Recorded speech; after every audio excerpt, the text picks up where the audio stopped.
What's up guys, Jesse here from Bender's Mobile Detailing. Welcome back to another video. So this is part 3 of completely redoing our mobile detailing vans. So if you haven't watched part 1 and 2, please go back and do that. It's been a crazy couple of days. Just a quick recap. Basically, we took all of our vans completely apart, emptied them all out, took all the equipment out, cleaned everything, whatever. We wanted to bedline some of the tables and stuff. And walls and whatever. Bedline everything, waterproof everything, put everything back together. That was the plan. So we took everything apart, and then that night I got sick. Turns out I had COVID, so I couldn't come in for a couple days. So my guy Alex threw one van back together kind of just to get by for a few days. He went and did some work for some customers on Friday and Monday. I came in on the weekend by myself because I still have COVID, and sprayed everything in. And I thought now that I'm not contagious anymore, I can come in, we can throw everything back together, but I forgot one thing. So these vans have bed liners in the floor. They're factory, so they're not really, in my opinion, as nice as the stuff that we do. But they work, they're pretty good. The only thing, I built these dividers in the front like 2 years ago when we got the vans, and I just use like a bed line, like a rattle can bed liner to do that, and I want to do that in our actual bed liner. So all that's left to spray is just these 3 things on each van. This is just to keep water from going up and under the seats. We had that happen once, and we had to like take the seats in the floor of the van and dry it all out. It was a pain in the butt. So I do think it's waterproof the way it is, but I think I would feel a lot better about it if we sprayed bed liner on them. So that's what we're doing now. Alex is in the next bay over, taping up 2 vans over there. I'm going to tape up this van. We'll quick spray those in, and then pretty much as soon as we're done, we're going to start throwing all of this stuff back in there. It's just, yeah, the shop's an absolute disaster right now. It's stressing me out big time. Obviously, that's just the nature of it when you empty out every piece of equipment in 3 vans into the shop, but also when I'm working in here on the weekend, I was not well, low on energy, but I knew I had to get this stuff sprayed. And so I was just kind of doing the bare minimum to get things done. I wasn't cleaning up after myself as I go and whatever. So anyway, yeah, we're going to get this stuff taped up and then spray those in and start filling the vans. I'm really hoping by the end of this video, we'll confirm. I'll give you a full tour of our setup for the year. Maybe barring a few upgrades or without a few upgrades of equipment and stuff, but we're going to have at least 1, if not 2 vans completely built back up by the end of the day. This place is going to look a lot different. So, yeah, without talking too much more, I'm going to put you on a time lapse. We'll get to work. Here we go.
All right, so my phone died halfway in between there. So you saw me coat the divider up there of the first van, and then my phone died. I pulled the van out and pulled the next one in, and somewhere in there my phone died. We coated the divider of the second one, which was this one, and then we pulled it out, pulled the third van in, and then I put my phone back on, and we bedlined that whole floor of the third one because it didn't have a factory bed liner in it like these ones do. So everything's bedlined. It is still a little wet up there, and it is going to blend in better than that. This is just a little dirty, and that's brand new. The bed liner that we use is incredibly glossy. You see how shiny this stuff is? It doesn't really fade over time. So you probably will notice the difference there between the two, but it doesn't really matter. Like in a half hour here, this is going to be all full of stuff, and you're not really going to be able to tell. So I almost kind of wish if we had the extra time, I would have maybe just like done a quick light coat over this bed liner too, just to make it all the same. But we don't really have that time because I got COVID. We lost a couple days there. We're full like the rest of the week, and this is what our shop looks like. So yeah, we don't have the time to redo bed liners just for aesthetic purposes. This works good. It just doesn't look as nice as ours, but that's fine. So yeah, Alex is starting to just drain that tank out, and we're just gonna kind of wipe down equipment and put it in. It's obviously got some sawdust on all of it, but yeah, I'm gonna set you guys up on the time lapse here. We'll throw all the tables and stuff in, get it all set up, and start cleaning equipment and putting it in. And by, I don't know, an hour or two, we'll have one fully ready to go mobile unit, and then we'll pull the next one in, do that, fill that one too. We'll have two ready to go mobile units. The third one we won't be able to do today because I bedlined the whole floor. It's got to cure for at least 24 hours, if not 48 hours would be ideal. So yeah, throw you on the time lapse. We'll get to work. Here we go.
All right, so we are making some good progress here. We're getting things back to normal. So obviously you'll be able to tell we're not really changing like the way these things were set up so much. Like the layout and stuff is really good. Really like working out of them. They're just kind of worn out and need of a refresh. So everything's bedline looking good. We got everything back in and mounted and solid. Like none of this stuff's moving anywhere. That wall is mounted more solid than it ever has been before.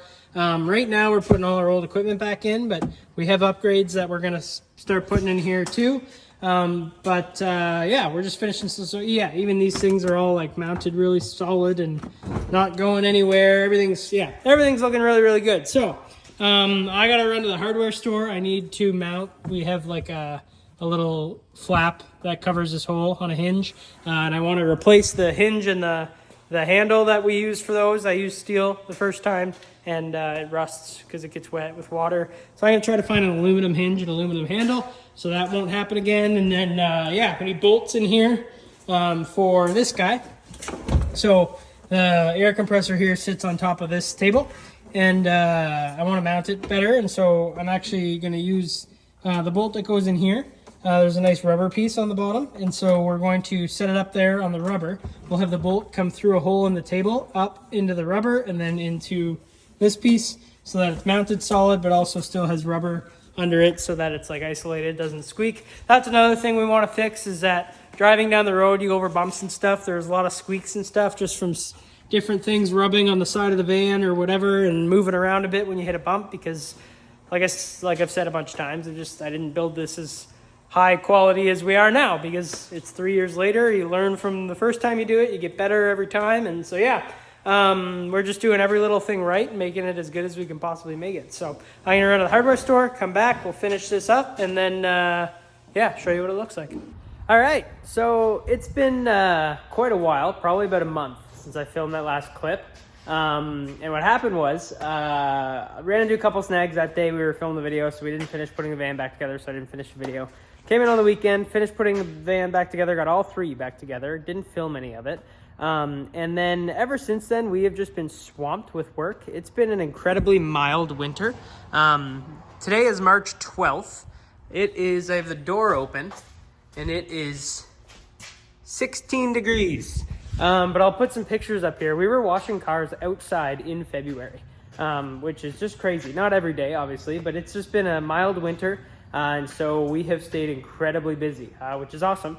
But yeah, so put the three vans back together and then didn't get time to film a video, or film a clip finishing up this video. And part of the reason for that, I wanted to like fully wash the van and have it all looking beautiful and brand new, put back together. And so that's why I've taken so long to film this clip.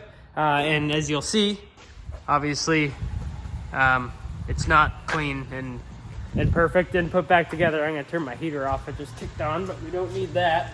But yeah, so this is the state of the van. It's very, very dirty. We've been doing some work for some construction companies with some gravel parking lots and stuff like that. But yeah, so very dirty, not nice, but the reality of it. Anyways, I'll pull this van out, center it in the shop a little bit here, and then I'll give you a full walkthrough of our entire mobile detailing setup for 2024. Here we go. All right, so we got the van centered in the shop here. Also, my truck on the hoist there. I don't know if you've seen the video where I did a ceramic undercoating of that truck. The reason the truck is on the hoist now, I pull it in. I'm actually pulling my winter tires already off, even though it's early in March yet. Did like a full wash of it and everything underneath and all that, just to do an update video on the ceramic undercoating that we do. It's a 7 to 10 year industrial undercoating instead of like oil spraying or something. It makes everything look shiny and nice. And I'm doing a full update video on it, but just a quick little, it's still a little dirty under here. All I did was power wash it, but yeah, look for an update video on that coming soon. Had some people asking about that in the comments. But anyways, so into the mobile van, here we go. So yeah, got three of these things. ProMaster Cities, they're awesome. You know all that. You've watched 2 parts of this van update series. But anyways, so we'll start. We'll go into the front here. I think I'll put you in wide mode just to make things easier. So in the front, obviously not much in terms of like setup for detailing here. I do have a big mount here, as you'll see. So there's an iPad that goes on that mount. Sorry, you're getting a bad glare from the sun right now. iPad on that mount. That iPad runs our whole like company software. I think I'm gonna do a video on that on itself, of like the whole software, how people book, what employees use the software for, and all that stuff. It's a really, really cool software. It completely transformed my business. And so yeah, I think that's gonna get a video of its own. But yeah, so normally the iPad, and then the little card in there is a gas card, so employees can fill the van up with gas.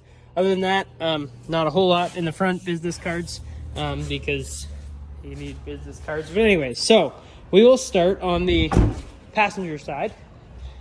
So this side is kind of our interior side. So you open it up again. If you've seen any of my videos before, even when we took the van apart in part 1 of this 3-part series, the setup itself in terms of the way it's laid out hasn't changed too much. Just with I guess I can probably take you off wide mode now. Sorry about that. Yeah, just in terms of like how it's set up, laid out pretty much the same. Partially because it worked really well and I liked it, but also just in terms of a small van like this, you're pretty limited in and how you can lay things out. But anyway, so garbage can, dirty towel bin in the bottom, and then all the interior products that are all labeled. Some of them just aren't facing out, but all labeled and nice. And then all the drawers all labeled and nice. gloves up top, which is nice. A drawer in the bottom of all our different brushes and stuff like that that you might need. Up top, we have a Tornador. I've played around with these a lot. I have the vacuum attachment and not. I've bought knockoff versions and obviously the legit Tornador versions. I'm not sold on them. I don't like. They're handy in some situations, but in terms of like incorporating it into our everyday process on a vehicle, haven't really found a great use for that yet. But we have it there. In the back, steam cleaner. We have a kettle for boiling water. We use that for getting salt stains out, and then yeah, a little cup there to fill the steamer. And then this guy here, it's a vacuum, but it's actually our extractor setup. So I'll go over to the other side just to show you that, because the cord hangs down the other side. But yeah, this is a new piece of equipment for us this year. It is just a rigid shop vac, but then I got a mighty hose and extractor head for it. I should almost keep you on wide mode. I think it's a little bit better. Yeah, so really like this in the limited times I've used it. The one end just hooks up to our pressure washer here, and then you plug it in like a vacuum and you can spray water and then suck it back up, and that's worked really well for us. In the bottom here, pylons and a stool, and then there are 4 bottles here. I actually just went to Home Hardware. I gotta hook it up. I've got another little hanger here to hang those 4 bottles up. Forgot to. I was going to do that before I started this video and I forgot, so whatever. And then same thing on this side, all the towels, wax applicators, tools and stuff that we need. Garbage bags up top. A couple IK sprayers with some of the bigger products that we use. So this is more like the exterior side in terms of the drawer setup anyways, but it used to be interior that side, exterior on this side, but now with some of the equipment I've had to get creative. Obviously this one's going to come in and out of this side, so it's not totally separate like that anymore. But yeah, that's pretty much those 2 sides. Really happy with the way this turned out. Up top there we got a couple air fresheners and stuff in the back, as well as the bigger stuff in the IK sprayer. So yeah, and then we'll walk around the back and show you this. So in the back we have the shop vac. We've got the 3 buckets, pressure washer, hose reel, air compressor, an air compressor reel, generator, extension cord. This is all really nicely mounted now, and nothing's rubbing up against the sides of the vans in there. Your pressure washer gun hangs there. I'm missing a drying towel here. All your wheel tools in the bucket, they just stay there. But yeah, that's pretty well the setup. Again, it probably looks pretty similar if you did see it before, but it's just a lot more well built. It's gonna last much longer than 2 years, I think, that these were together before we had to rebuild them again. But yeah, that's pretty much the setup. I don't even know if I've done an in-depth look at the wrap on this van. So it's a fade from black to red. Bender's logo is kind of everywhere, socials, phone number, all that stuff. And then in the background here, go to wide mode again.